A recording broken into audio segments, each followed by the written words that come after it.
Hello dear students, welcome to the Gateway Classes. My name is Gulshan Kumar और मैं आपको पढ़ा रहा हूं इंजीनियरिंग मैथमेटिक्स 1।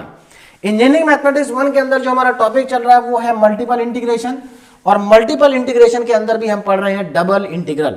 तो आज हमारा डबल इंटीग्रल का लेक्चर नंबर 4 है। डबल इंटीग्रल के फर्स्ट लेक्चर में मैंने आपको पढ़ाया था कि डबल इंटीग्रल को कैसे कैलकुलेट करते हैं। उसके बाद हमने स्टार्ट किया था कि अगर हम डबल इंटीग्रल में इंटीग्रल के ऑर्डर को चेंज कर दें तो फिर इंटीग्रल कैसे कैलकुलेट होगा, यानी कि calculation of double integral by changing the order of integration. तो अभी भी हमारा यही टॉपिक कंटिन्यूएशन में है। आज भी हम इसी टॉपिक के कुछ और क्वेश्चन सॉल्व करेंगे। तो देखिए, जब हम डबल इंटीग्रल के ऑर्डर को चेंज करते हैं तो ऑर्डर को चेंज करते समय उसकी लिमिट्स चेंज हो जाती हैं। अब कैसे लिमिट्स चेंज होती हैं, क्या वर्किंग रूल्स होता है, ये पिछले 2 लेक्चर में मैं आपको समझा चुका हूं, ठीक है ना। आज भी इन्हीं वर्किंग रूल्स के ऊपर बेस्ड कुछ और क्वेश्चंस मैं आज आपको सॉल्व कराऊंगा। तो ये हमारा पूरा वर्किंग रूल्स है। एक बार आप इसको दोबारा से इसको फिर से हम कुछ और क्वेश्चंस में आज अप्लाई करेंगे, ठीक है ना। चलिए देखिए, पहला क्वेश्चन हमारे पास आ गया, evaluate the integral by changing the order of integration. हमें इस इंटीग्रल को इवेल्युएट करना है इसका ऑर्डर चेंज करने के बाद। तो पहला स्टेप देखिए हमारा क्या होता है। सबसे पहले हमें जो क्वेश्चन गिवन है जिसको हमें इवेल्युएट करना है, मैं उसको लिख लेता हूं। तो देखिए हमारे पास क्या है इंटीग्रल, हमें इंटीग्रल गिवन है 0 से 1 e की पावर x e। तो ये हमारा डबल इंटीग्रल है dy dx upon log y। इस इंटीग्रल को इवेल्युएट करना है bye changing the order of integration. तो सबसे पहले इंटीग्रेशन के ऑर्डर को चेंज करते हैं। देखिए, हम इंटीग्रेशन के ऑर्डर को चेंज क्यों करते हैं ये पिछले 2 लेक्चर में मैं आपको बता चुका हूं। एक्चुअल में ऑर्डर को चेंज करने से कॉम्प्लिकेटेड प्रॉब्लम इजी हो जाती है, उनको सॉल्व करना आसान हो जाता है bye changing the order of integration, और आंसर पे कोई चेंज नहीं आता, आंसर आपका वही आएगा, ठीक है। जैसे यहां पर अगर आप देखें तो यहां पर देखिए जो वेरिएबल लिमिट है वो y की है। किसकी वेरिएबल लिमिट है? y की। और कांस्टेंट लिमिट है x की। ये y इक्वल टू e की पावर x है और ये y इक्वल टू e है।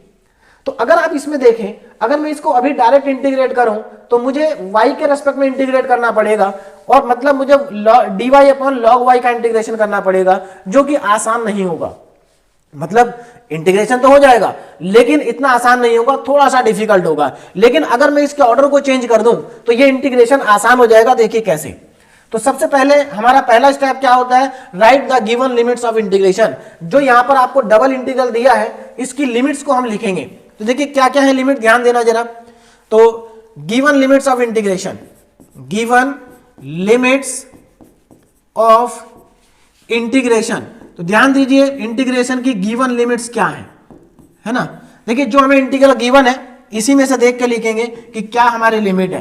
तो पहले मैं लिख रहा हूं वेरिएबल लिमिट। देखिए ये अंदर वाली वेरिएबल होती है, ये कांस्टेंट होती है। तो ये वेरिएबल लिमिट है y इक्वल टू e की पावर x। दूसरा है y equal to e, y equal to e।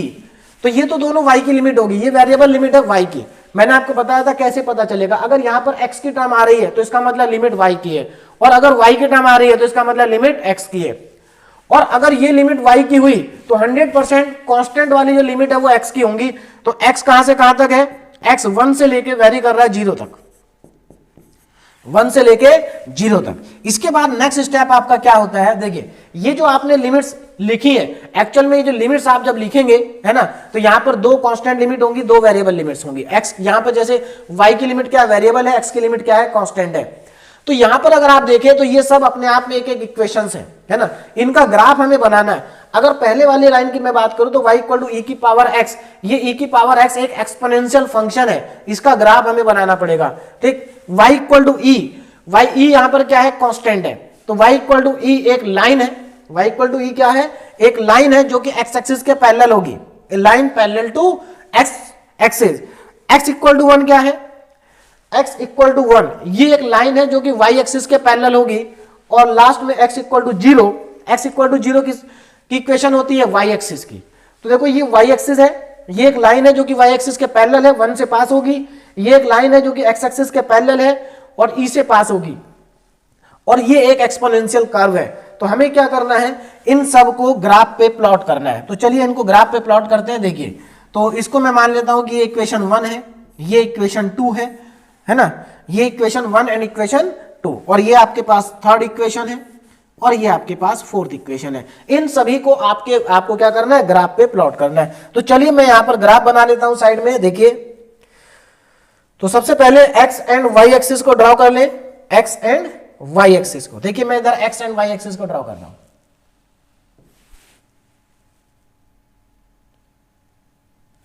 Y axis और ये रही हमारी एक्स एक्सिस। तो मैंने एक्स एक्सिस को भी ड्रॉ कर दिया और वाई एक्सिस को भी, ठीक है ना। देखिए x axis and y axis, दोनों एक्सिस हमारे पास आ गई। चलिए अब देखिए क्या करना है, अब जरा ध्यान दें। अब यहां पर हम इनको ड्रॉ करते हैं। देखिए पहला कर्व हमारे पास है y इक्वल टू ई की पावर x। अब इसको कैसे ड्रॉ करेंगे जरा ध्यान से देखेंगे कैसे ड्रॉ करना है। देखो किसी भी लाइन का या किसी भी कर्व को आपको ड्रॉ करना हो तो आप कोई भी जनरल पॉइंट मान लीजिए। देखिए जैसे y इक्वल टू ई की पावर x है, आप इसमें देखो अगर मैं x को 0 रख दूं तो y की वैल्यू 1 आएगी, x को 0 रख दें तो y की वैल्यू क्या आएगी, 1। इसका मतलब देखिए x को 0 रखने पे y की वैल्यू 1 आएगी, मतलब y की वैल्यू यहां कहीं 1 होगी। देखिए 0,1। अगर मैं x को 0 रख दूं तो y कितना आएगा, देखो x को 0 रखने पे y की वैल्यू 1 आती है क्योंकि e की पावर 0 जो होता है वो 1 होता है। इधर ध्यान दीजिए, अगर मैं x को 0 रख दूंगा तो y की वैल्यू 1 आएगी, यानी कि जब x 0 होगा तो y 1 होगा, यानी कि एक कर्व यहां से स्टार्ट कर रहा हूं मैं। उसके बाद अब देखिए एक्सपोनेंशियल कर्व है। कैसा कर्व है, एक्सपोनेंशियल। क्यों, क्योंकि e की वैल्यू अगर मैं बात करूं तो e की अप्रोक्सीमेट वैल्यू 2.7 होती है, तो 2.7 की पावर x।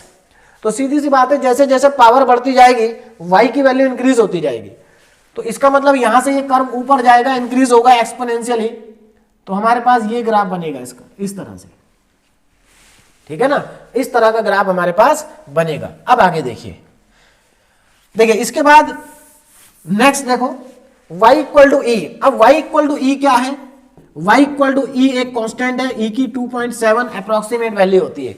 तो देखो यहां पर y 1 है और y 2.7 कहीं ऊपर आएगा तो उसकी अप्रोक्सीमेट वैल्यू है ना, अप्रोक्सीमेट वैल्यू ध्यान दीजिए। देखिए 2.7 यानी कि यहां कहीं, और ये कांस्टेंट रहेगी, यानी कि एक लाइन आएगी किसके पैरेलल, x एक्सिस के पैरेलल। इस तरह की एक लाइन यहां पर हमारे पास आ जाएगी, ये लाइन इस तरह से, ठीक है ना, इस तरह की लाइन। ये किसकी लाइन हो गई, y इक्वल टू, अब जरा ध्यान देंगे, ये लाइन किसकी है, y इक्वल टू ई की, ये है y इक्वल टू ई और ये है y इक्वल टू ई की power x, y equal to e की पावर x। अब आगे देखें x इक्वल टू 1। अब x इक्वल टू 1 एक y एक्सिस के पैरेलल लाइन होगी, लेकिन ये कहां से पास होगी ये हमें देखना पड़ेगा। इसके लिए सबसे पहले आप क्या करो, इस पॉइंट को फाइंड करो, क्योंकि इस पॉइंट से हमें पता चलेगा कि x इक्वल टू 1 उससे आगे है या पीछे है। तो इस पॉइंट को अगर मैं फाइंड आउट करूं तो देखो कैसे फाइंड आउट होगा। इसके लिए मुझे इक्वेशन 1 और 2 को सॉल्व करना पड़ेगा। देखो ये जो पॉइंट है किसका इंटरसेक्शन है, इस लाइन का, y इक्वल टू ई का और y इक्वल टू ई की पावर x का। तो मुझे इन दोनों का इंटरसेक्शन को सॉल्व करना पड़ेगा। चलिए देखिए अब इनका इंटरसेक्शन मैं सॉल्व कर रहा हूं, तो सॉल्व 1 एंड 2, सॉल्व 1 एंड 2। तो इक्वेशन 1 एंड 2 को मैं सॉल्व कर रहा हूं। देखो कैसे सॉल्व करेंगे, एक चीज ध्यान दीजिए, यहां पर y इक्वल टू e की पावर x है, y इक्वल टू e है। तो एक काम करो, इक्वेशन 2 को इक्वेशन 1 में पुट कर दो, तो 1 में y की जगह e रख दीजिए, 1 में y की जगह e रख दीजिए, तो e इक्वल टू e की पावर x। अब यहां जरा ध्यान दो, e इक्वल टू e की पावर x है, इसका मतलब बेस सेम है तो पावर भी क्या होगी, सेम ही होगी। देखिए e की पावर x को मैं क्या लिख सकता हूं, e की पावर 1। तो जब बेस सेम होता है तो पावर भी क्या होती है, सेम होती है। इसका मतलब यहां से x की वैल्यू कितनी आ गई, 1। तो हमारे पास x जो है वो आ गया 1। कितना आ गया, 1 आ गया x। अब देखो अगर x 1 होगा तो क्या y भी 1 होगा, बिल्कुल। अगर x 1 होगा तो y कितना होगा, अब जरा ध्यान देना, x 1 होगा तो y e होगा, क्योंकि आप जब यहां पर x की जगह 1 रखेंगे तो y की वैल्यू e आएगी। तो जब x 1 होगा तो y की वैल्यू कितनी आएगी, e आ जाएगी। तो x आ गया 1, y आ गया e। इसका मतलब इन दोनों का इंटरसेक्शन पॉइंट जो है वो क्या है, x की वैल्यू 1, e, 1, e। चलिए तो अब आप देखो नेक्स्ट लाइन हमारी क्या आती है, x इक्वल टू 1। तो अब x इक्वल टू 1 वाली लाइन कहां से पास होगी, देखिए x इक्वल टू 1 वाली लाइन y एक्सिस के पैरेलल है और इस पॉइंट से पास होगी, क्योंकि ये भी पॉइंट 1 का ही है। तो ये हमारे पास एक लाइन आ जाएगी, ठीक है ना, ये लाइन आएगी इस तरीके, ये लीजिए। तो ये हमारा ग्राफ बन गया, ठीक है ना। और क्या है, x इक्वल टू 1, तो ये x इक्वल टू 1 की लाइन है। उसके बाद x equal to 0, x equal to 0 की लाइन कौन सी है भाई, x इक्वल टू 0 का मतलब है y एक्सिस, है ना। x इक्वल टू 0 तो यही है, और ये क्या है, x इक्वल टू 1। देखिए सारे ग्राफ बन चुके। अगर आप अब इस ग्राफ में ध्यान से देखें तो हमारा जो बाउंडेड रीजन है, जो चारों तरफ से जिसकी बाउंड्री है, वो कौन सा है, वो ये वाला पार्ट है, यानी कि ये हमारा रिक्वायर्ड रीजन है। अब मुझे क्या करना है, इस रिक्वायर्ड रीजन में ये देखना पड़ेगा कि स्ट्रिप वर्टिकल है या हॉरिजॉन्टल है। तो गिवन स्ट्रिप वर्टिकल है या हॉरिजॉन्टल है, कैसे पता चलेगा, देखिए गिवन स्ट्रिप इज हॉरिजॉन्टल है कि वर्टिकल है। चला देखते हैं।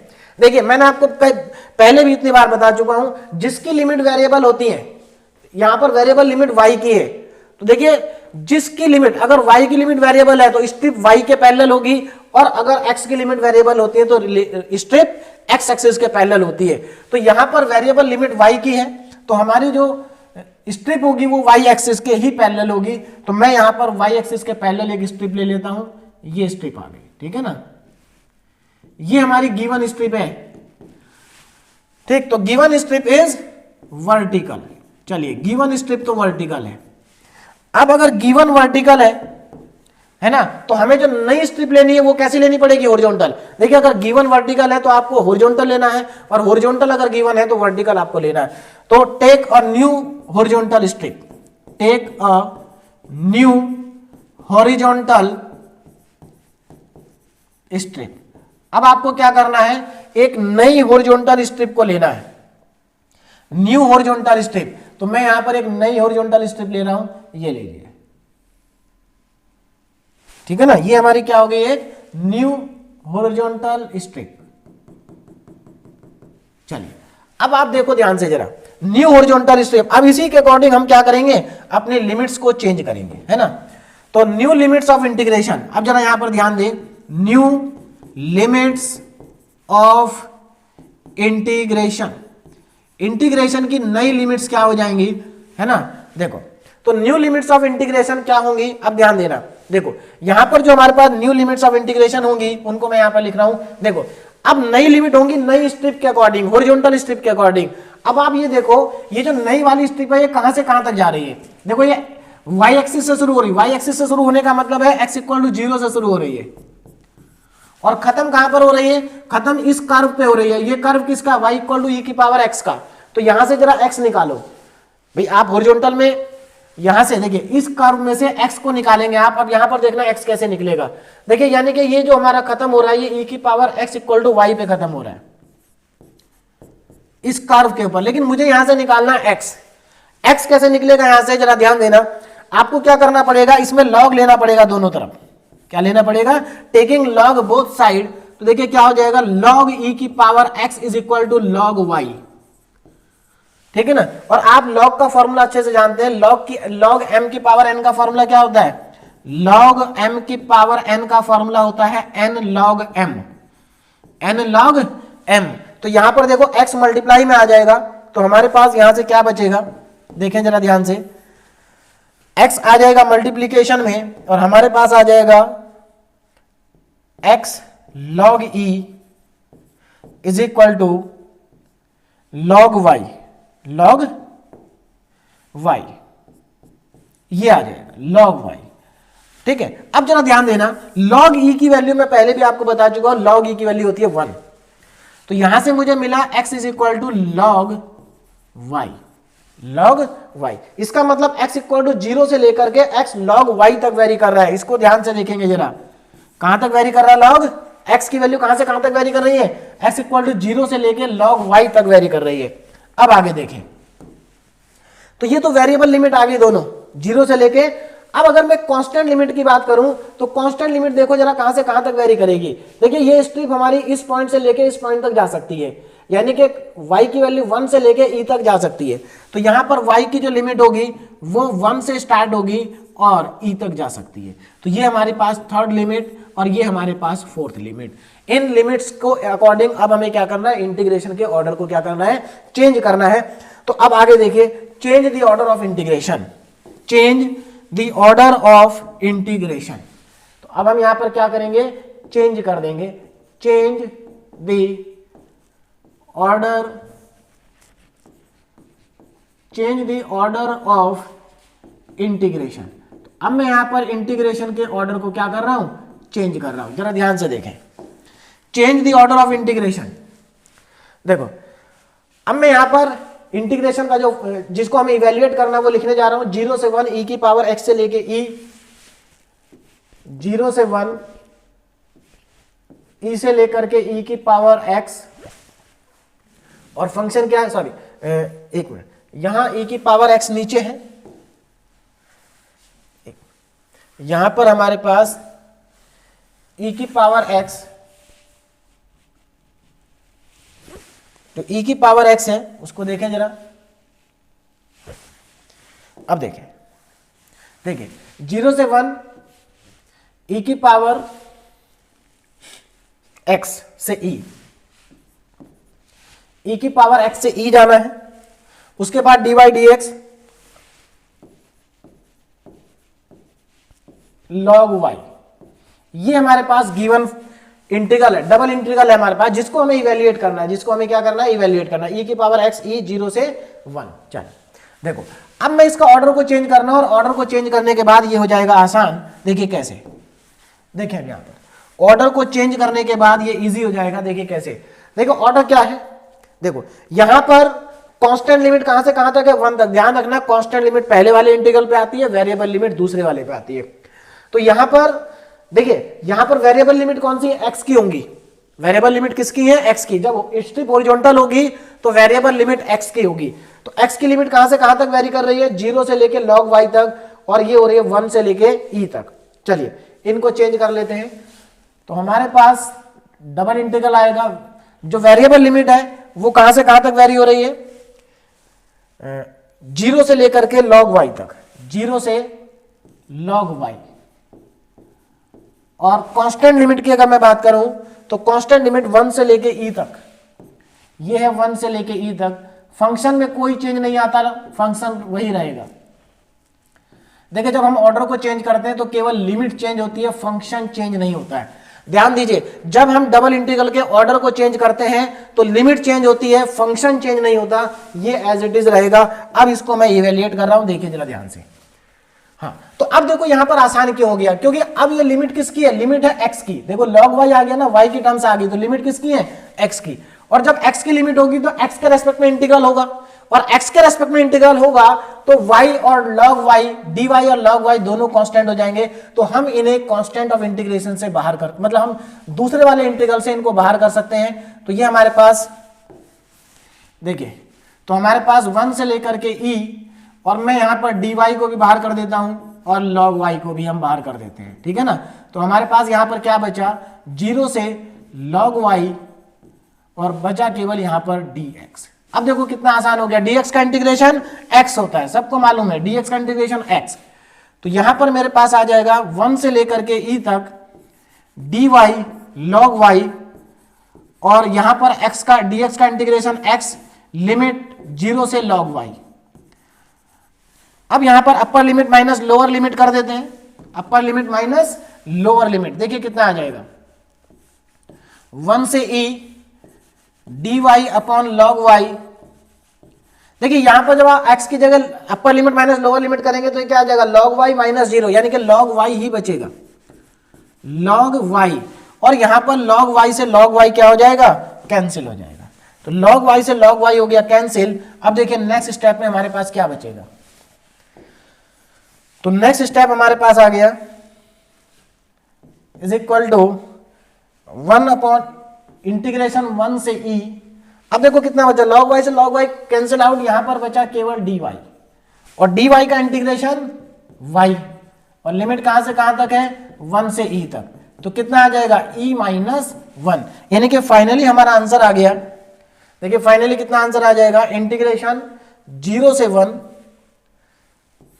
इंटीग्रेशन e की पावर x से लेकर के e dy dx upon log y is equal to e minus 1, ये मेरे पास आ गया दूसरा इंटीग्रल, ठीक है ना। चलिए, तो मैंने दो इंटीग्रल कैलकुलेट कर लिए, यहां पर हमने डबल ऑर्डर को चेंज करके हमने इसका डबल इंटीग्रल कैलकुलेट किया, जो कितना आ गया, ई माइनस 1 आ गया। तो सिंपल सा क्वेश्चन था, ठीक है। देखिए इतना बड़ा क्वेश्चन नहीं है, मैं आपको प्रॉपर स्टेप बता रहा हूं, इसलिए थोड़ा सा लेंथी हो जाता है। मैं आपको पहले बता चुका हूं, ये चीजें मैं आपको समझाने के लिए लिख रहा हूं।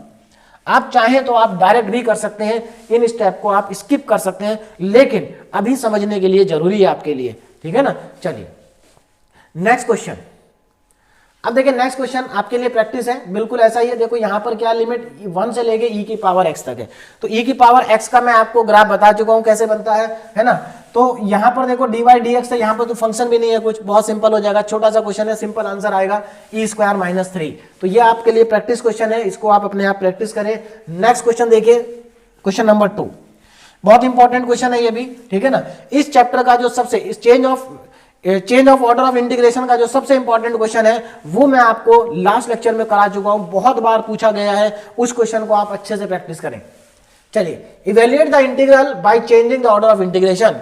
देखिए अभी भी किसी स्टूडेंट को अगर ऑर्डर को चेंज करके कैसे इंटीग्रेशन करते हैं नहीं समझ में आ रहा है, तो अभी देखिए सभी क्वेश्चन एक ही जैसे हैं, ठीक है ना। तो यहां पर ध्यान दीजिए, फोकस करिए क्वेश्चन पे, सभी क्वेश्चन एक ही जैसे हैं, कैसे हमें इवेल्युएट करना है। चलिए, तो मैं क्वेश्चन को स्टार्ट कर रहा हूं। सबसे पहले हम फंक्शन लिख लेते हैं। फंक्शन क्या है हमारे पास, देखिए फंक्शन है 0 से 8, 0 से इंफिनिटी। अब यहां पर लिमिट देखना जरा, 0 से इंफिनिटी है, 0 से इंफिनिटी, और दूसरे इंटीग्रल की लिमिट है 0 से लेकर के x तक, 0 से x, ठीक। x e की पावर माइनस में x स्क्वायर अपॉन में y dy एंड dx। चलो ये हमारी लिमिट है। अब देखो इसको हमें क्या करना है, सबसे पहले गिवन लिमिट्स ऑफ इंटीग्रेशन लिख लेते हैं।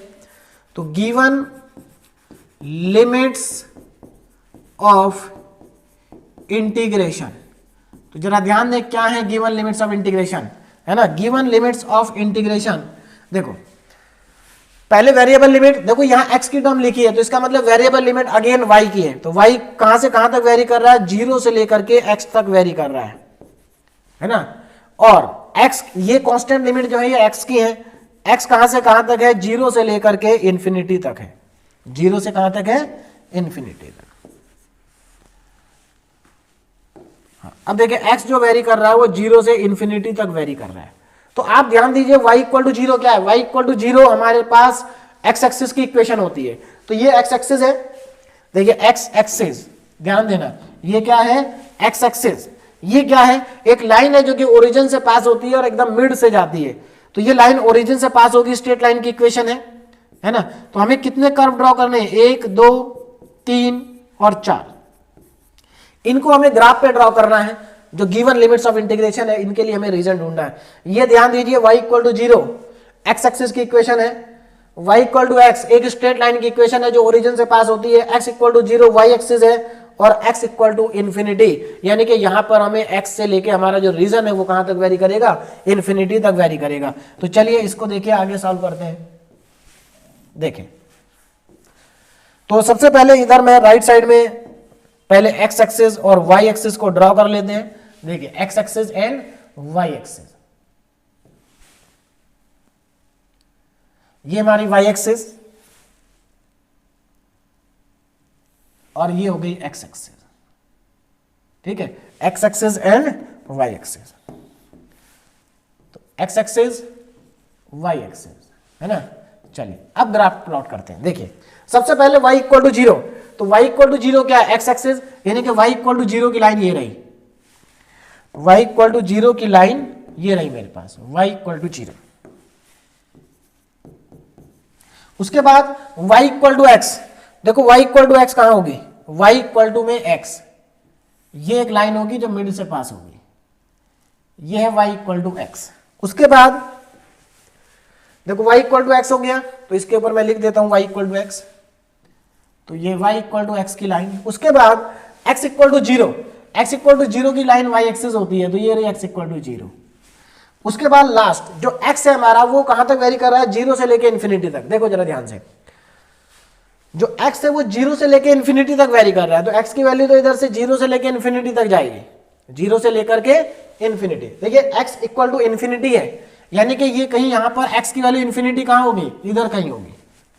तो एक ये x इक्वल टू इन्फिनिटी क्या है, एक स्ट्रेट लाइन है जो कि y एक्सिस के पैरेलल होगी, कहां होगी, इनफाइनाइट डिस्टेंस पे होगी, इनफाइनाइट डिस्टेंस पर होगी। तो अब यहां पर ध्यान दीजिए रीजन कौन सा आया, देखो रीजन आएगा ये, क्योंकि ये हमारा देखो इधर भी आ रहा है, इस लाइन के नीचे है और इधर, तो ये हमारा रीजन आ गया इधर।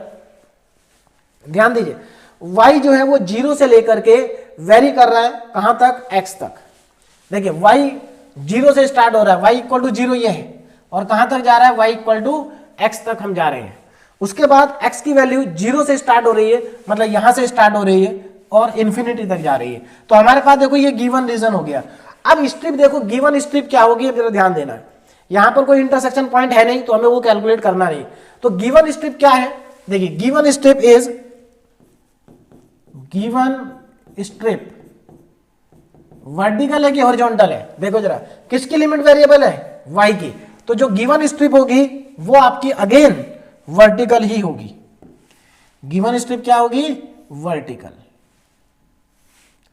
तो ये हमारी गिवन स्ट्रिप है, ठीक है। तो गिवन स्ट्रिप इज वर्टिकल, तो given strip is vertical.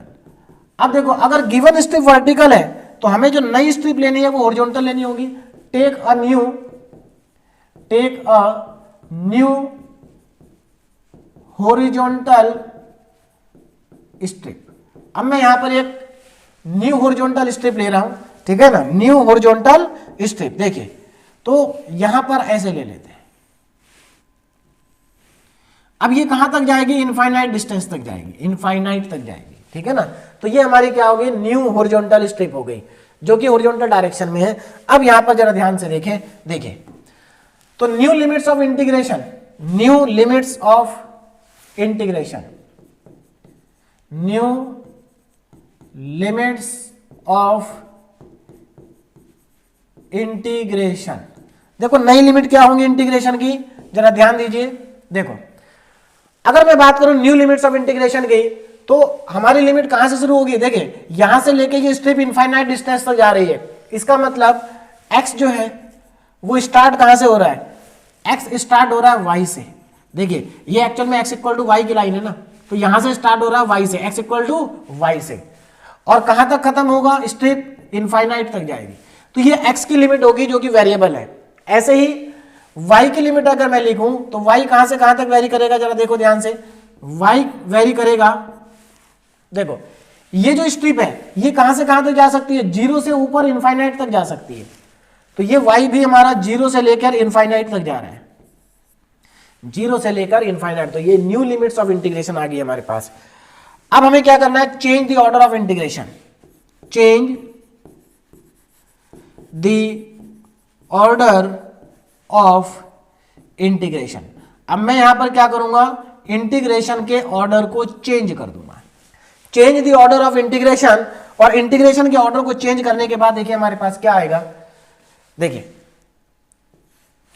Limit 0 से इनफाइनाइट है, 0 से x e की पावर माइनस में x square upon y dy और dx। अब यहां पर लिमिट ऑफ इंटीग्रेशन को मैं चेंज कर रहा हूं, जरा ध्यान से देखें। देखिए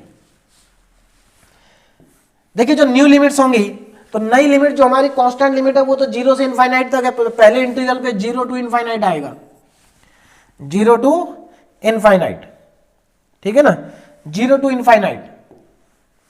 देखें 0 टू इनफाइनाइट, तो पहले इंटीग्रल पे लिमिट आएगी 0 से इनफाइनाइट तक, 0 से इनफाइनाइट।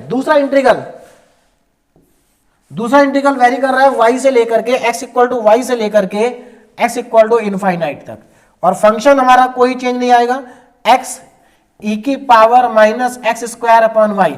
देखो किसके रेस्पेक्ट में इंटीग्रेट करेंगे, x की लिमिट है तो पहले x के रेस्पेक्ट में इंटीग्रेट करेंगे। तो मैं यहां पर लिख देता हूं dx और dy। तो पहले x के रेस्पेक्ट में लिखेंगे, इंटीग्रेट करेंगे, उसके बाद y के रेस्पेक्ट में। तो जिसके रेस्पेक्ट में पहले करते हैं जनरली हम उसको पहले लिख लेते हैं dx को, ठीक है। लेकिन हमें ये पता होना चाहिए कि किसके रेस्पेक्ट में इंटीग्रेशन करना है, बाकी dx और dy कहीं भी आप लिख सकते हैं। देखो अब आगे जरा ध्यान देना, अब क्या करेंगे हम, देखो हमें इसको x के रेस्पेक्ट में इंटीग्रेट करना है, ये भी x है और ये भी x है, यानी कि x के दो फंक्शन है। अब क्या करें, तो देखो अब हमारे पास ऑप्शन ये है कि हमें यहां पर सब्स्टिट्यूशन करना पड़ेगा। हमें यहां पर क्या करना पड़ेगा, सब्स्टिट्यूशन। क्यों, क्योंकि देखो जरा ध्यान से, एक्स स्क्वायर का जो डिफरेंशिएशन होगा वो 2x होगा और x dx हमारा लिखा हुआ है। तो मैं यहां पर क्या करूंगा, put x square upon y equal to t. तो देखिए नेक्स्ट आगे चलते हैं और हम यहां पर सब्स्टिट्यूशन करते हैं। तो put x square upon y is equal to d. ध्यान रखें एक्स के रेस्पेक्ट में कर रहे हैं तो जो y होगा वो कांस्टेंट होगा, y क्या होगा, कांस्टेंट होगा। तो एक्स स्क्वायर अपॉन वाई को मैंने t पुट कर दिया, ठीक। तो इसका डिफरेंशिएशन करेंगे तो एक्स स्क्वायर का 2x dx अपॉन में y is equal to dt, है ना। सब्स्टिट्यूशन मेथड आप लोग क्लास 12 में बहुत डिटेल में पढ़ चुके हैं, है ना, क्लास 12 इंटीग्रेशन में। तो 2x dx dt, y उधर क्रॉस मल्टीप्लाई हो जाएगा तो मेरे पास यहां से x dx की वैल्यू देखिए क्या आ जाएगी, y अपॉन 2 dt। ये मेरे पास वैल्यू आ जाएगी x dx की। अब इस वैल्यू को हम इंटीग्रल में क्या कर देंगे, सब्स्टिट्यूट कर देंगे। अब जरा यहां पर ध्यान दें, देखिए तो जो हमारा इंटीग्रल है उसमें मैं वैल्यू को पुट कर रहा हूं, तो ध्यान से देखें क्या आएगा। तो 0 to infinity y to infinity, देखिए 0 टू इंफिनिटी, दूसरी लिमिट है y से लेकर के इंफिनिटी, और 0 से इंफिनिटी y से इंफिनिटी। देखो ध्यान देना यहां पर x dx की जगह एक स्टेप और इसको आगे बढ़ा के सही से लिख देता हूं। देखो 0 से इंफिनिटी, है ना, dy तो कांस्टेंट है, चाहे तो dy को बाहर कर दो। अब यहां पर देखो e की पावर, देखिए दूसरा इंटीग्रल है हमारा y से लेके इंफिनिटी तक, और ये हमारे पास आ रहा है e की power minus x square upon y, x को मैं बाद में लिख देता हूं इंटू एक्स डी एक्स। अब जरा ध्यान देना, ये जो x dx है इसकी जगह हमें dt रखना है। क्या रखना है, x dx की जगह क्या आ रहा है हमारे पास, y upon 2 dt, y upon 2 dt। एक और इंपॉर्टेंट बात यहां पर ध्यान रखना, मैंने सब्स्टिट्यूशन किया है लेकिन अभी लिमिट चेंज नहीं की सब्स्टिट्यूशन के अकॉर्डिंग, है ना। तो मैंने आपको लास्ट लेक्चर में बताया था कि आप दो तरीके से कर सकते हैं, या तो आप जब सब्स्टिट्यूशन करें तो लिमिट को चेंज कर दें, या अगर आप लिमिट नहीं चेंज करना चाहते हैं तो आप सब्स्टिट्यूशन करने के बाद इंटीग्रेशन कर दें, और इंटीग्रेशन में लिमिट लगाने से पहले t की वैल्यू को वापस पुट कर दें। तो मैं t की वैल्यू वापस पुट करूंगा, इसलिए मैंने इंटीग्रेशन की लिमिट को चेंज नहीं किया। चलिए तो यहां पर मेरे पास फंक्शन क्या आ रहा है, हाँ देखिए ये मेरे पास आ जाएगा x dx की जगह तो आ जाएगा y अपॉन 2 dt, और इसकी जगह आ जाएगा t। तो ये मेरे पास आएगा e की power minus T into y upon 2 dt, y upon 2 dt। देखिए y upon 2 dt, x dx की जगह y अपॉन 2 dt और यहां पर t। अब इसको थोड़ा सिंप्लीफाई करते हैं, देखिए इसको जरा सिंप्लीफाई करते हैं तो कितना आ जाएगा, 0 से इंफिनिटी। अब यहां पर देखो अब हमें इसको इंटीग्रेट करना है t के रेस्पेक्ट में, तो यहां पर y अपॉन 2 तो बाहर आ जाएगा इंटीग्रेशन से, y अपॉन 2 और dy ये इंटीग्रेशन से बाहर है। इंटीग्रेशन में बचेगा y से लेके लिमिट इंफिनिटी तक e की पावर माइनस टी और dt। ध्यान रखें यहां पर मैं t के साथ इंटीग्रेशन कर रहा हूं, अभी लिमिट भले ही x की लिखी है लेकिन याद रखिए कि लिमिट को हमने चेंज नहीं किया है, ठीक है। तो इंटीग्रेट करें कितना आ जाएगा, 0 से infinity y upon 2 dy, e की पावर माइनस टी का इंटीग्रेशन सब जानते हैं, e की पावर माइनस टी होता है, बस माइनस मल्टीप्लाई में आ जाएगा, और लिमिट y से लेकर के इंफिनिटी तक। देखिए यहां पर आप याद रखें कि अभी आपको लिमिट अप्लाई नहीं करनी है, क्यों, क्योंकि हमें पहले t की वैल्यू पुट करनी है। देखिए इस पर्टिकुलर क्वेश्चन में बिना t की वैल्यू पुट करे भी आंसर बिल्कुल ठीक आएगा, लेकिन वो तरीका गलत हो जाएगा, ठीक है ना, इसलिए।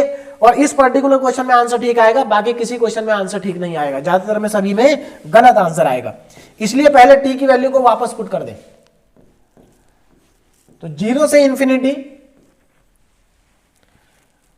और y अपॉन 2 dy, और यहां पर देखो जब लिमिट अप्लाई करेंगे तो ये क्या आ जाएगा, माइनस e की पावर माइनस इंफिनिटी।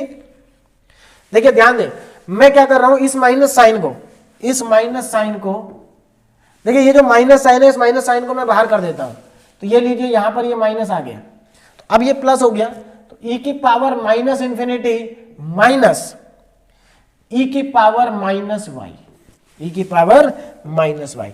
ध्यान दीजिए मैंने माइनस साइन को पहले बाहर कर दिया था, है ना। अब यहां पर मैं अपर लिमिट लगाऊंगा तो e की पावर माइनस इन्फिनिटी माइनस, अच्छा एक मिनट, अभी एक मिनट, लिमिट नहीं, अभी वापस वैल्यू नहीं पुट करिए, हाँ वैल्यू वापस पुट करें। तो देखिए माइनस साइन तो बाहर कर दिया मैंने, t की वैल्यू कितनी थी, देखिए t की वैल्यू को वापस पुट करें, e की power minus x square upon y, ये हमारी e की वैल्यू। अब लगाएंगे लिमिट, लिमिट कहां से कहां तक है, y से लेके इंफिनिटी तक। अब जरा लिमिट को अप्लाई करें, देखिए कितना आ जाएगा, माइनस 0 से इंफिनिटी, 0 से इंफिनिटी y अपॉन 2 dy, और यहां पर देखिए जब आप अपर लिमिट लगाएंगे, देखिए अपर लिमिट लगाएंगे तो e की पावर माइनस x की जगह आप इंफिनिटी रखेंगे, x की जगह क्या रखेंगे, इंफिनिटी, तो ये आपके पास e की पावर माइनस इंफिनिटी ही आ जाएगा, क्योंकि x की वैल्यू इंफिनिटी है, उसको आप किसी भी नंबर से डिवाइड करोगे इंफिनिटी आएगा, y से डिवाइड करने पे इंफिनिटी आएगा, माइनस e की पावर, देखिए x की जगह y रखेंगे तो y स्क्वायर अपॉन y हो जाएगा, मतलब e की पावर माइनस y आएगा, तो ये मेरे पास आ जाएगा। अब इसको थोड़ा सा और सिंप्लीफाई करके लिखूं मैं, तो माइनस 1/2 बाहर आ रहा है, 0 से लेके इंफिनिटी तक। देखो e की पावर माइनस इंफिनिटी होता है 0, क्यों, देखिए e की पावर माइनस इंफिनिटी 0 होता है क्योंकि हम इसको e की पावर 1 अपॉन इंफिनिटी लिख सकते हैं, और देखो e की वैल्यू 2.7 होती है, अगर आप उसकी पावर को इनफाइनाइट करेंगे तो वो खुद इनफाइनाइट हो जाएगा, और 1 अपॉन इनफाइनाइट 0 होता है, ये सब लोग जानते होंगे। तो इसलिए यहां पर y dy और ये आ जाएगा 0 माइनस e की power minus y। Next step में देखो माइनस 1/2, देखो एक माइनस ये प्लस हो जाएगा, 0 से इंफिनिटी y e की power minus y and dy, ये मेरे पास आएगा। अब इसके बाद क्या करना है, देखो अगेन हमारे पास दो फंक्शन आ गए, और ये दोनों फंक्शन मल्टीप्लीकेशन में है, y के दो फंक्शन है, दोनों मल्टीप्लीकेशन में है, और y के रेस्पेक्ट में ही इंटीग्रेट करना है। तो क्या करें, अब लगाना पड़ेगा हमें इंटीग्रेशन बाय पार्ट्स। जब दो फंक्शन इंटीग्रेशन में मल्टीप्लिकेशन में आ जाएं तो आप क्या करते हैं, इंटीग्रेशन बाय पार्ट्स लगाते हैं, और इंटीग्रेशन बाय पार्ट्स लगाते समय आप इस रूल का ध्यान भी रखते हैं जिसको हम बोलते हैं आई लेट, है ना। आई मतलब inverse trigonometric function, logarithmic function, algebraic function, trigonometric function, exponential function, ये सब मैं आपको पहले ही बता चुका हूं फॉर्मूले वाले वीडियो में। तो यहां पर देखो एक्सपोनेंशियल फंक्शन लास्ट में है, तो एक्सपोनेंशियल फंक्शन यहां पर हमारा सेकंड फंक्शन होगा, ये अलजेब्रिक है, तो अलजेब्रिक पहले आ रहा है, तो अलजेब्रिक को फर्स्ट फंक्शन लेंगे, अलजेब्रिक को कौन सा फंक्शन लेंगे, फर्स्ट, और e की पावर माइनस y को लेंगे सेकंड फंक्शन, और यहां पर हम लगा देंगे इंटीग्रेशन बाय पार्ट्स। तो देखिए मैं इंटीग्रेशन बाय पार्ट्स यहां पर अप्लाई कर रहा हूं, जरा ध्यान दीजिए कितना आ जाएगा। देखिए क्या होता है इंटीग्रेशन बाय पार्ट्स में, 1/2 को मैं बाहर ही रखता हूं। देखिए क्या करते हैं, पहला फंक्शन ऐसे ही रहेगा, दूसरे का इंटीग्रेशन, देखिए पहला फंक्शन ऐसे ही रहेगा, दूसरे का इंटीग्रेशन, मैं डायरेक्ट लिख रहा हूं। देखिए e की पावर माइनस y का इंटीग्रेशन e की पावर माइनस y होता है, माइनस मल्टीप्लाई में आ जाएगा, तो यानी कि e की पावर माइनस y का इंटीग्रेशन e की पावर माइनस y माइनस। उसके बाद फर्स्ट फंक्शन का डिफरेंशिएशन, चलिए फर्स्ट का डिफरेंशिएशन 1 हो जाएगा, दूसरे का इंटीग्रेशन, दूसरे का अगेन इंटीग्रेशन माइनस e की पावर माइनस y, है ना, और यहां पर लिमिट हमारी हो जाएगी 0 से इंफिनिटी, 0 से इंफिनिटी। नेक्स्ट स्टेप पे देखिए कितना आ जाएगा, 1/2 तो बाहर रहेगा, अंदर देखो ये माइनस y e की पावर माइनस y, यहां पर देखो माइनस माइनस प्लस, देखो ये माइनस और ये माइनस प्लस। अब उसके बाद e की पावर माइनस y का इंटीग्रेशन एक बार और करना है, तो एक बार और करेंगे तो माइनस e की पावर माइनस y, और लिमिट हो जाएगी 0 से इंफिनिटी, 0 से इंफिनिटी। अब जरा यहां पर ध्यान देंगे, देखिए अगर आप देखें माइनस यहां पर भी है, माइनस यहां पर भी है, यानी कि ये कुछ इस तरह से लिखा जाएगा माइनस e की पावर माइनस y, और यहां से माइनस आ जाएगा कॉमन, तो माइनस को अगर मैं कॉमन ले लूं तो अंदर प्लस बचेगा y e की power minus y plus e की पावर माइनस y, लिमिट होंगी 0 से लेकर के इंफिनिटी तक। नेक्स्ट स्टेप पे देखें, देखो माइनस 1/2, अब यहां पर जरा ध्यान देना, देखो यहां पर फिर से e की पावर माइनस इंफिनिटी आएगा जो कि 0 होता है, तो 0, यहां पर फिर से देखिए, जब आप अपर लिमिट पुट करेंगे तो e की पावर माइनस इन्फिनिटी 0, e की पावर माइनस इन्फिनिटी 0 माइनस, अब माइनस साइन लगाएंगे। अब आप y की जगह 0 रखेंगे तो देखो y की जगह 0 रखेंगे तो ये 0 मल्टीप्लाई में आ रहा है तो 0 आ जाएगा। यहां y की जगह 0 रखेंगे तो e की पावर 0 हो जाएगा जो कि 1 होता है, तो -1। माइनस क्यों आया? क्योंकि अपर लिमिट माइनस लोअर लिमिट हम कर रहे हैं। तो देखो ये हमारे पास फाइनली -1/2 और अंदर भी बचा माइनस, मल्टीप्लाई करेंगे तो प्लस का 1/2। तो हमारे पास जो आंसर आ गया, ठीक है ना, इंटीग्रेशन का आंसर देखिए क्या है हमारे पास। हमारे पास फंक्शन क्या था? 0 से इन्फिनिटी, 0 से x, 0 से इन्फिनिटी, 0 से x, देखिए 0 से इन्फिनिटी, 0 से x, एक्स ई और e की power minus x square upon y d y d x is equal to, इसका जो आंसर आया वो आया 1/2, 1/2। तो ये हमारा इस क्वेश्चन का फाइनली आंसर आ गया, ठीक है ना। देखिए तो ये हमारा फाइनल आंसर है ना। ये हमारा क्वेश्चन यहां पर क्या हो गया? कंप्लीट हो गया, ठीक है। तो देखिए ये भी इंपॉर्टेंट क्वेश्चन था, ठीक। इसी के जैसा एज इट इज क्वेश्चन देखिए यहां से स्टार्ट हुआ था, सिंपल क्वेश्चन था, ठीक है ना। आप इसको बस इंटीग्रेट करते जाएंगे। जब आप इसको कॉपी पे करेंगे ना, आपको इतना समय नहीं, समझने में समय लगेगा, करने में समय नहीं लगेगा, क्योंकि जब आप पेन से और स्केल से ग्राफ बनाएंगे तो बहुत जल्दी आपका रफ स्केच बनाना है, बहुत जल्दी आपका बनेगा। तो ये हमारा क्वेश्चन कंप्लीट हो गया। अब नेक्स्ट क्वेश्चन देखिए, नेक्स्ट क्वेश्चन क्या है? Evaluate the integral by changing the order of integration. Practice question है। देखो अभी अभी जो मैंने आपको क्वेश्चन कराया और जो ये क्वेश्चन गिवन है एज इट इज सेम है बिल्कुल। देखो आंसर भी देखो सेम है, 1/2। अंतर क्या आ रहा है? यहां पर लिमिट अब 0 से y होगी, वहां पर 0 से x थी, यानी कि यहां पर गिवन स्ट्रिप होगी हॉरिजॉन्टल और आपको लेनी पड़ेगी वर्टिकल, ठीक। उसके बाद देखो फंक्शन भी एज इट इज है, सब वैसे ही होगा। आप यहां पर y² को t मान लेंगे, एज इट इज कोई पूरे स्टेप सेम रहेंगे, बस आपकी स्ट्रिप चेंज होगी, हॉरिजॉन्टल की जगह वर्टिकल हो जाएगी, वर्टिकल की जगह हॉरिजॉन्टल हो जाएगी, और कोई डिफरेंस नहीं आएगा। नेक्स्ट क्वेश्चन हमारे पास, evaluate the integral by changing the order of integration. तो यहां पर हमें इसका इंटीग्रेशन को इसके इवैल्यूएट करना है, ठीक है ना। चलिए देखिए स्टार्ट करते हैं क्वेश्चन को। देखो यहां पर एक चीज आप चेंज कर लेंगे, 0 है, ये हमारे पास 0 से स्टार्ट है, ठीक है ना। चलिए तो पहले मैं गिवन फंक्शन को लिख लेता हूं। तो देखिए गिवन हमें जो इंटीग्रल करना है 0 से 1, दूसरी लिमिट है 0 से √1 माइनस एक्स स्क्वायर, फंक्शन है e की पावर y अपॉन e की पावर में y प्लस 1 और अंडर रूट में,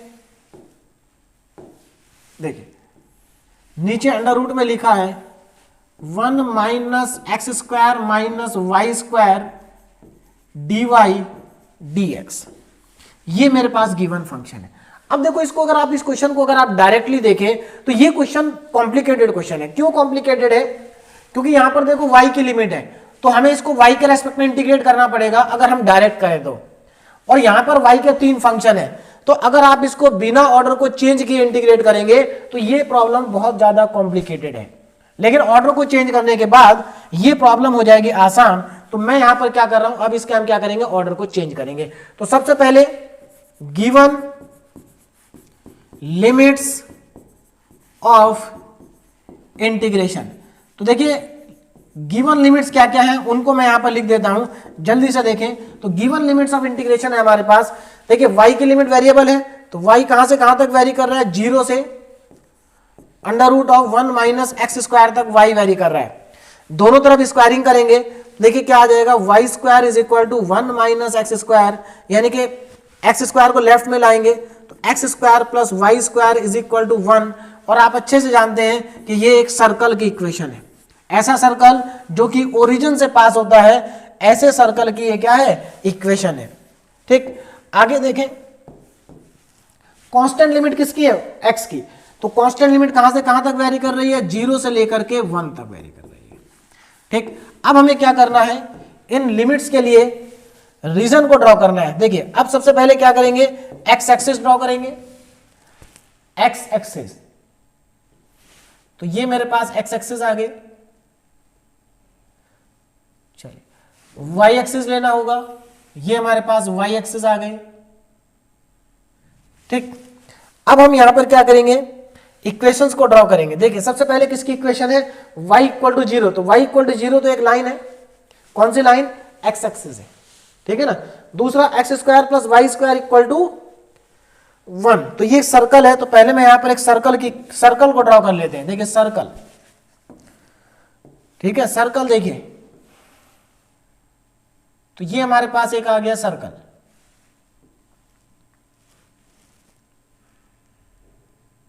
चलिए, तो ये रहा सर्कल। अब आगे देखें, देखिए नेक्स्ट क्या है, इक्वेशंस को मैं लिख लेता हूं पहले। यहां पर y equal to 0, y equal to 0 की लाइन ये है y इक्वल टू 0, और सर्कल की इक्वेशन, ये हमारी सर्कल की इक्वेशन है, x square plus y square is equal to 1, और x equal to 0, x equal to 0 क्या है, यहां है, और x इक्वल टू 1। अब देखिए 1 कहां से होगा, x इक्वल टू 1 मतलब अगर आप इस सर्कल के रेडियस की बात करें तो सर्कल का रेडियस भी 1 है, यानी कि ये पॉइंट 1,0 है। तो जो x इक्वल टू 1 वाली लाइन होगी ये कहां से पास होगी, x इक्वल टू 1 वाली लाइन इसी पॉइंट से पास होगी, ठीक है ना, ये इसी पॉइंट से क्या हो जाएगी, पास हो जाएगी, ये लीजिए, तो ये x इक्वल टू 1 की लाइन आ गई। तो अब अगर आप यहां पर ध्यान दें तो हमारा जो रीजन है, रिक्वायर्ड रीजन है, वो ये वाला है। देखिए x equal to 0, y equal to 0, x equal to 1 circle के अंदर, तो केवल फर्स्ट क्वाड्रेंट वाला ही रीजन हमारा रिक्वायर्ड रीजन होगा। ठीक, अब हमें यह पता करना है कि रिक्वायर्ड रीजन के अंदर जो स्ट्रिप है वो कौन सी है। देखो यहां पर y की लिमिट वेरिएबल है, तो गिवन स्ट्रिप क्या होगी, गिवन स्ट्रिप होगी वर्टिकल। तो यहां पर जरा ध्यान दें, given strip is vertical. Given strip कैसी है, वर्टिकल है, गिवन स्ट्रिप इज वर्टिकल। अब आगे देखें, तो हमारी गिवन स्ट्रिप वर्टिकल है, तो हमें क्या करना है, हॉरिजॉन्टल स्ट्रिप लेनी है। कैसी स्ट्रिप लेनी है, हॉरिजॉन्टल। तो पहले मैं गिवन स्ट्रिप को बना देता हूं जो कि वर्टिकल है, तो ये हमारी गिवन स्ट्रिप।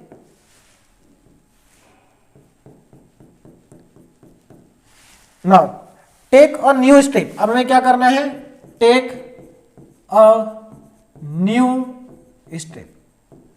अब मुझे एक नई स्ट्रिप लेनी है, take a new horizontal strip. कैसे स्ट्रिप लेनी है, हॉरिजॉन्टल,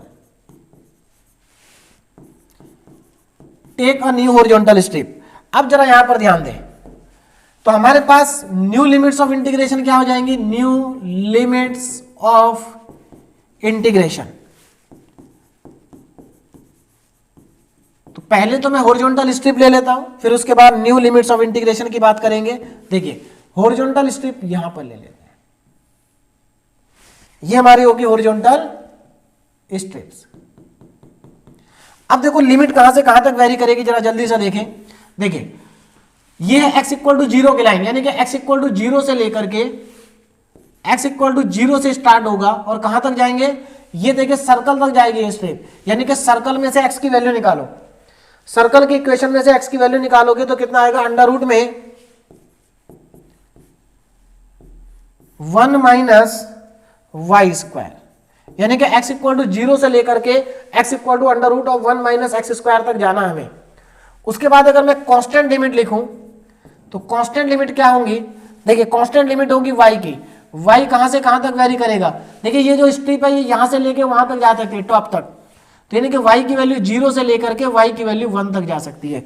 तो ये हमारी लिमिट्स चेंज हो गई। अब हम क्या करेंगे, now change the order of integration, change the order of integration. अब हम यहां पर इंटीग्रेशन के ऑर्डर को कर देंगे चेंज, और देखिए चेंज कर ऑर्डर को चेंज करने के बाद क्या आएगा, तो मैं यहां पर पहले गिवन फंक्शन लिख लेता हूं। गिवन फंक्शन देखिए कितना है, 0 से लेकर के 1, दूसरा इंटीग्रेशन 0 से स्टार्ट होके under root of 1 minus x square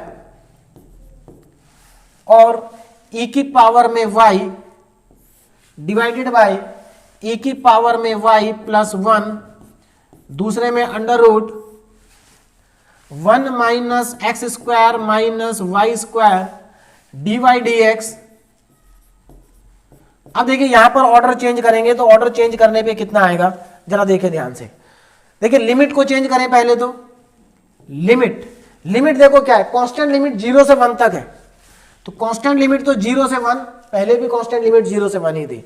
variable limit को ध्यान दें, 0 से स्टार्ट होके under root of 1 minus x square तक जाना है, under root 1 minus x square तक।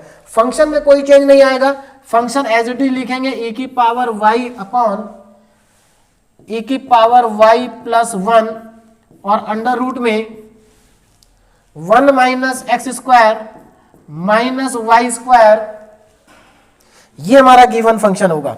चलिए अब देखो इसको आगे बढ़ाते हैं। देखिए हमने यहां पर ऑर्डर ऑफ इंटीग्रेशन चेंज कर दिया। अब देखो ये इजी हो गया, क्यों इजी हो गया उस पर भी जरा ध्यान दीजिए।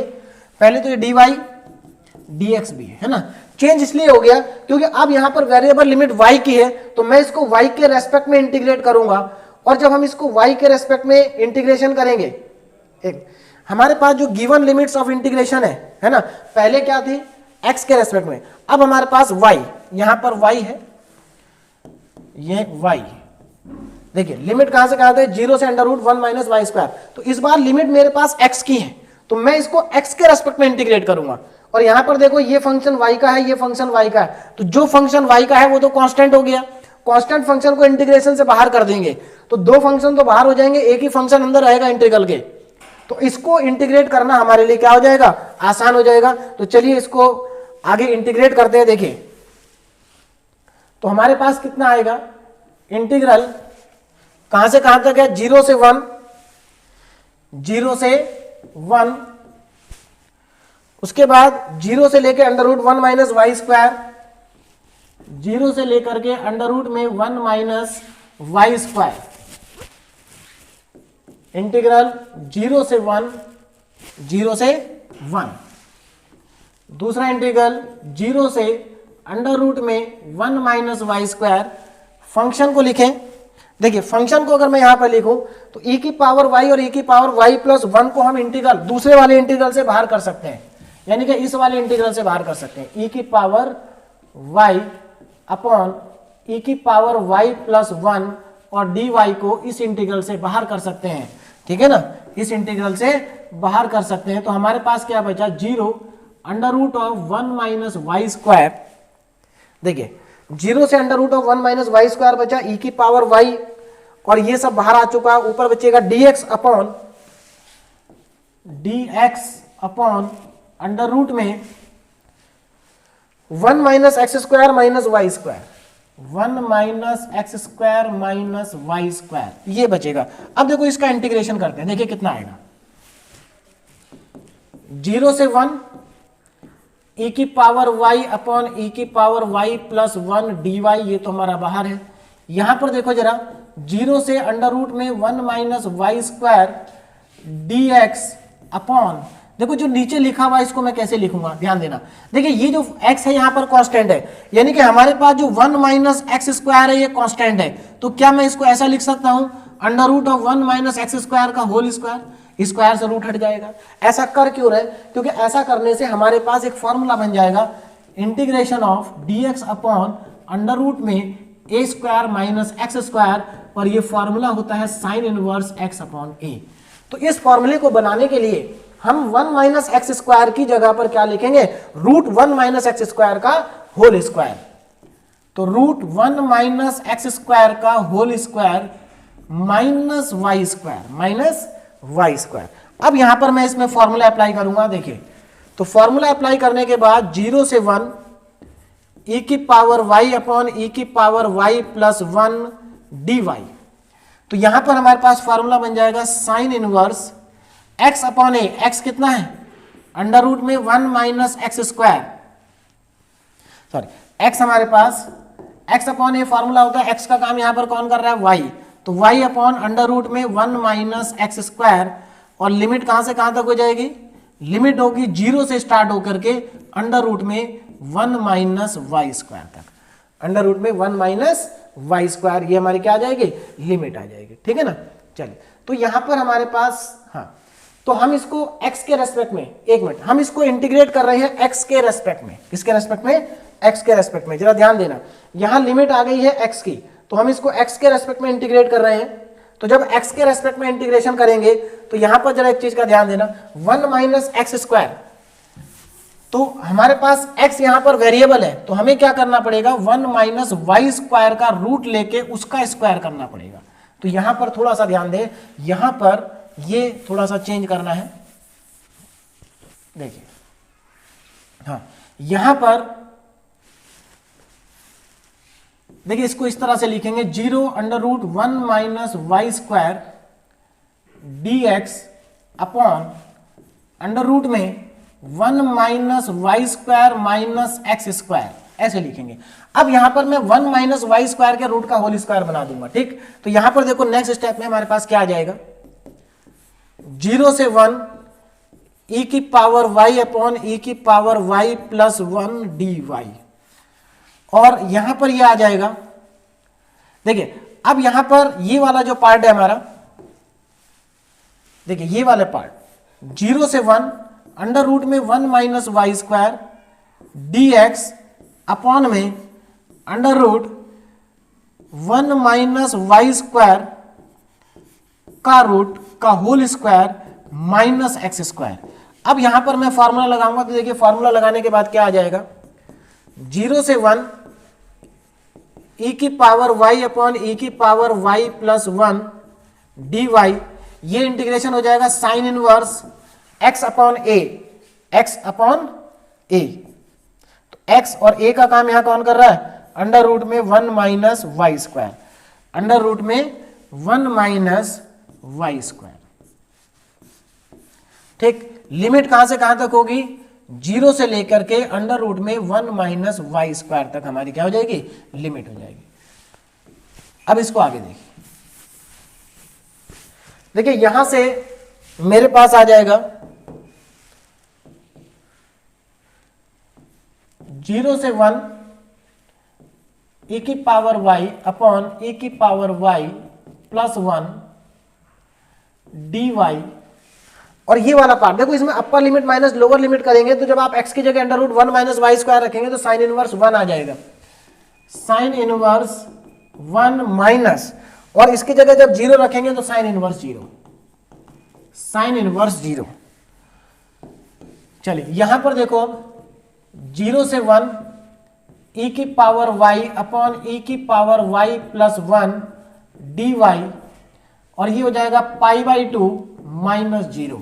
तो यहां पर नेक्स्ट स्टेप में ये आएगा 0 से 1, और यहां पर पाई बाई 2 को मैं बाहर लिख देता हूं, कांस्टेंट है, e की पावर y अपॉन e की power y plus 1 dy।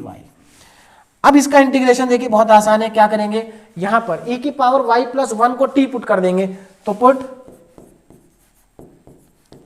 e की power y plus 1 equal to t, तो कितना आ जाएगा, e की power y dy is equal to dt। तो इसको आप इंटरचेंज कर देंगे, ऊपर e की पावर y dy की जगह क्या लिखेंगे, dt। तो ये हमारा इंटीग्रेशन हो जाएगा पाई बाई 2 0 से 1 dt upon t, dt upon t। और नेक्स्ट लाइन में देखिए नेक्स्ट स्टेप हमारा आ जाएगा, तो यहां से इसको इंटीग्रेट करेंगे तो pi by 2 log t, pi by 2 log t आ जाएगा, है ना। और लिमिट कहां से कहां तक होगी, 0 से 1। अब t की वैल्यू वापस पुट कर दें, t की वैल्यू वापस पुट करेंगे तो pi by 2 log pi by 2 log t, t कितना पुट किया था हमने, e की पावर y प्लस 1, ये हमारा t है, और लिमिट हो गई 0 से 1 तक। अब लिमिट को अप्लाई करेंगे, अपर लिमिट माइनस लोअर लिमिट,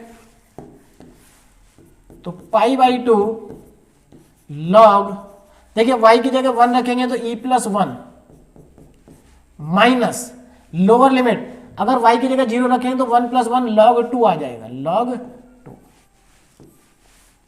और यहां पर लॉग की प्रॉपर्टी का यूज करेंगे, log m minus log n, log m upon n, तो लॉग e प्लस 1 अपॉन 2। देखिए फाइनली हमारे पास इस क्वेश्चन का जो आंसर है ना, फाइनली ये क्वेश्चन यहां पर कंप्लीट हो गया। देखिए तो हमारे पास जो क्वेश्चन था उसका कंप्लीट आंसर हमारे पास आ गया है ना, e की पावर y। तो हमारे पास जो फाइनली आंसर आया वो आ गया π/2 log e + 1 अपॉन 2। ये हमारा इस क्वेश्चन का फाइनल आंसर आ गया, ठीक है ना। चलिए, तो ये इसका आंसर है, ठीक। यहां पे लेफ्ट साइड में फंक्शन लिख देंगे, जो हमारा क्वेश्चन है उसको आप लिख देंगे। तो हमारे पास इसकी वैल्यू आ गई π/2 log e + 1 अपॉन 2। तो ये इस क्वेश्चन का हमारा फाइनली आंसर है। उसके बाद देखिए कुछ क्वेश्चन यहाँ पर, जैसे ये क्वेश्चन है ना, इसको आपको इवेल्युएट करना है। सिंपल क्वेश्चन है, ज्यादा डिफिकल्ट नहीं है, आप आराम से इसको करेंगे। भाई यहाँ पर ध्यान रखें 6/x, यानी कि 6/x y इक्वल टू, देखिए जरा ध्यान दीजिए, y इक्वल टू 6/x। इसका जब आप ग्राफ बनाएंगे तो इसका ग्राफ आपका कुछ इस टाइप से आएगा, इस टाइप से ग्राफ आएगा, ठीक है ना। तो इस टाइप का आप ग्राफ बनाएंगे। तो यहाँ पर सिंपल क्वेश्चन है, आप ग्राफ बनाएंगे, हॉरिजॉन्टल लिमिट लेंगे, वर्टिकल लिमिट लेंगे, क्वेश्चन इजीली सॉल्व हो जाएगा। उसके बाद एक क्वेश्चन प्रैक्टिस का आपके लिए ये है, ये दोनों क्वेश्चन प्रैक्टिस है, आप इनको करिए। अगर नहीं होता है तो इनका सॉल्यूशन भी आपको प्रोवाइड करा दिया जाएगा कुछ दिन के बाद ऐप में, ठीक है ना। तो ये आपके लिए प्रैक्टिस क्वेश्चन है। तो आज का जो हमारा लेक्चर है यहीं पर कंप्लीट हो गया। और मैंने डबल इंटीग्रेशन में आपको डबल इंटीग्रेशन भी पढ़ा दिया, change of order of integration, यानी कि डबल इंटीग्रल में इंटीग्रेशन के ऑर्डर को चेंज करके कैसे कैलकुलेट किया जाता है डबल इंटीग्रल, वो भी हमारा आज कंप्लीट हो गया। इसके बाद अब नेक्स्ट लेक्चर में हम पढ़ेंगे ट्रिपल इंटीग्रल। तो okay, thank you so much.